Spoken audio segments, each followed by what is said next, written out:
The wizard studies में आप सभी लोगों का एक बार फिर से स्वागत है। 16वें वित्त आयोग का गठन हो चुका है और 16वें वित्त आयोग के अध्यक्ष अरविंद पनगड़िया बन चुके हैं। काफी समय हो गए। उन्होंने कुछ बातें कही है, उसको जानेंगे और वित्त आयोग क्या होता है, कैसे कार्य करता है, वित्त आयोग के बारे में सारी जानकारी इसमें हम लेंगे। तो चलिए देखते हैं।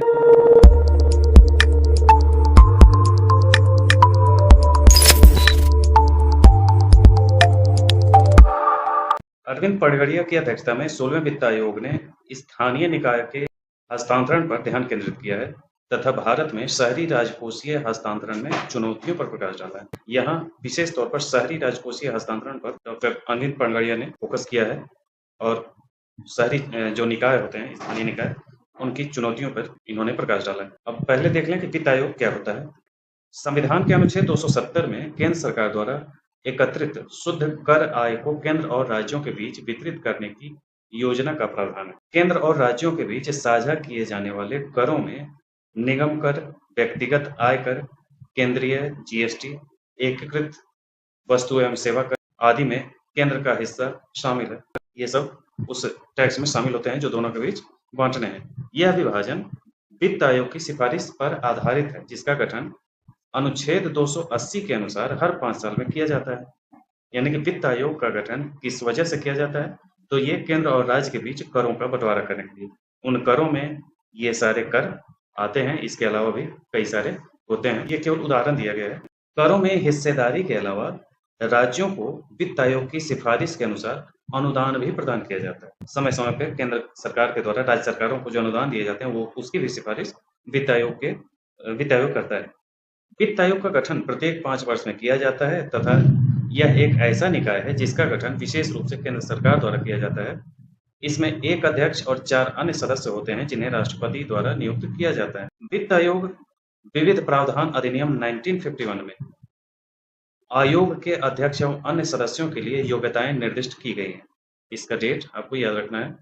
केंद्र सरकार ने 2026 से 31 की अवधि के लिए अपनी सिफारिशें देने के लिए डॉक्टर अरविंद पनगड़िया की अध्यक्षता में 16वें वित्त आयोग के गठन को अधिसूचित किया है। यानी कि 16वें वित्त आयोग का जो सिफारिशें होंगी वो 2026 से 31 के लिए होंगी। उसी के लिए 16वें वित्त आयोग का गठन किया जा चुका है। अब देखें कि वित्त आयोग की संरचना कैसी होती है। तो आयोग का एक अध्यक्ष होता है जिसका चयन सार्वजनिक मामलों में अनुभव रखने वाले व्यक्तियों में से किया जाता है। 4 अन्य सदस्य होते हैं जिन्हें भारत के राष्ट्रपति द्वारा नियुक्त किया जाता है। इन सदस्यों की योग्यताएं इस प्रकार हैं कि पहला वह व्यक्ति है जो किसी उच्च न्यायालय का न्यायाधीश हो या वो रहा हो या न्यायाधीश के रूप में नियुक्त होने की योग्यता रखता हो। दूसरा व्यक्ति वह है जिसे सरकार के वित्त एवं लेखा का ज्ञान हो। तीसरा वित्तीय मामले और प्रशासन में अनुभव रखने वाला व्यक्ति हो। और चौथा अर्थशास्त्र का विशेष ज्ञान रखने वाला व्यक्ति हो। तो ये 4 मेंबर, इनकी योग्यताएं फिक्स। इसके कार्य क्या हैं? तो करों की शुद्ध आय को केंद्र और राज्यों के बीच कैसे वितरित किया जाना चाहिए तथा राज्य के बीच उसका आवंटन कैसे किया जाना चाहिए, इसकी सिफारिश करना पहला कार्य है। दूसरा है कि भारत की संचित निधि से केंद्र और राज्यों को दिए जाने वाले सहायता अनुदान को नियंत्रित करने वाले सिद्धांतों का निर्धारण करना। तीसरा है कि राज्य में पंचायतों और नगरपालिकाओं के संसाधनों के पूरक के रूप में राज्य की संचित निधि को बढ़ाने के लिए आवश्यक उपायों का सुझाव देना।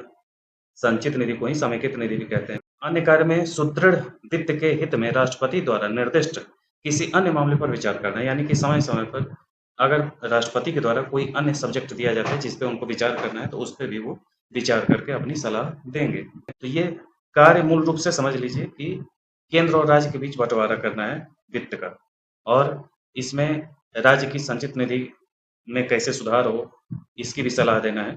और कैसे इससे भी समझ लें कि वित्त आयोग केंद्र के और राज्य के 2 अलग-अलग होते हैं। राज्य के जो वित्त आयोग होते हैं उनका काम होता है कि जो स्थानीय निकाय हैं उनको कितने हिस्से दिए जाएं राज्य के संचित निधि से, उसका निर्धारण करना राज्य के वित्त आयोग का काम है, जिसका आप पंचायत वाले सेक्शन में और नगरपालिका वाले सेक्शन में देखेंगे तो आपको वहां भी वित्त आयोग के गठन का प्रावधान किया हुआ है। और वही वित्त आयोग राज्यों में क्या-क्या, स्थानीय निकायों को कितनी चीजें क्या-क्या चाहिए, इसकी सिफारिश केंद्रीय वित्त आयोग को भेज देता है और केंद्रीय वित्त आयोग उन्हीं सिफारिशों के आधार पर पूरा का पूरा सिस्टम बनाता है कि राज्यों को कितना देना चाहिए और केंद्र को कितना रखना चाहिए। आगे देखें कि क्या वित्त आयोग द्वारा दी गई सिफारिश बाध्यकारी है? तो ये वित्त आयोग द्वारा दी गई सिफारिशें केवल सलाहकारी प्रवृत्ति की और इसलिए सरकार पर बाध्यकारी नहीं है। राज्यों को धनराशि देने के संबंध में इनकी सिफारिशों को लागू करना सरकार पर निर्भर है।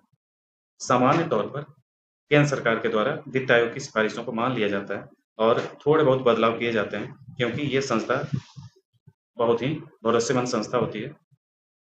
अब जिस शहरी क्षेत्र की बात अरविंद पनगड़िया कर रहे थे, उसके बारे में समझ लें तो भारत के सकल घरेलू उत्पाद में लगभग 66% और सरकारी राजस्व में 90% योगदान देने वाले शहर राष्ट्रीय विकास के लिए महत्वपूर्ण हैं। उनके महत्व के बावजूद शहरी क्षेत्र के लिए वित्तीय सहायता अपर्याप्त है।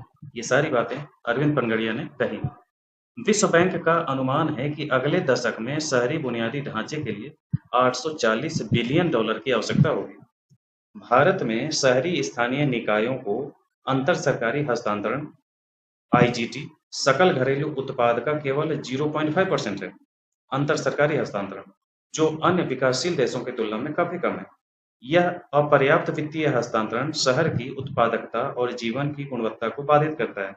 अंतर सरकारी हस्तांतरण में वृद्धि की आवश्यकता पर फोकस करें तो वस्तु एवं सेवा कर जीएसटी के लागू होने से शहरी स्थानीय निकायों का कर राजस्व संपत्ति कर को छोड़कर 2012-13 में लगभग 23% से घटकर 2017-18 में लगभग 9% हो गया है। राज्यों से यूएलबी यानी कि शहरी स्थानीय निकाय यूएलबी को मिलने वाले आईजीटी बहुत कम है, यानी कि अंतर सरकारी हस्तांतरण बहुत कम है। राज्य वित्त आयोगों ने 2018-19 में राज्यों के अपने राजस्व का केवल 7% ही अनुशंसित किया है। राज्य वित्त आयोग अभी बताया कि राज्यों में भी एक अलग वित्त आयोग होता है, केंद्र में अलग। तो उन्होंने राज्यों के अपने राजस्व का केवल 7% अनुशंसित किया है, यानी कि राज्य के टोटल कलेक्शन में से 7% ही शहरी निकायों को दिया जाएगा। जीडीपी के प्रतिशत के रूप में आईजीटी की मात्रा बढ़ाना आवश्यक है, ऐसा अरविंद पनगड़िया ने कहा है। तो आप अगला उम्मीद करते हैं कि अगला जो 16वां वित्त आयोग की सिफारिश होगी उसमें शहरी निकायों को ज्यादा धन आवंटित करने की सिफारिश होगी, ऐसा अनुमान है। तो ये था 16वें वित्त आयोग एवं वित्त आयोग के बारे में सारी जानकारी। मिलते हैं अगले वीडियो में। आज के लिए इतना ही। धन्यवाद।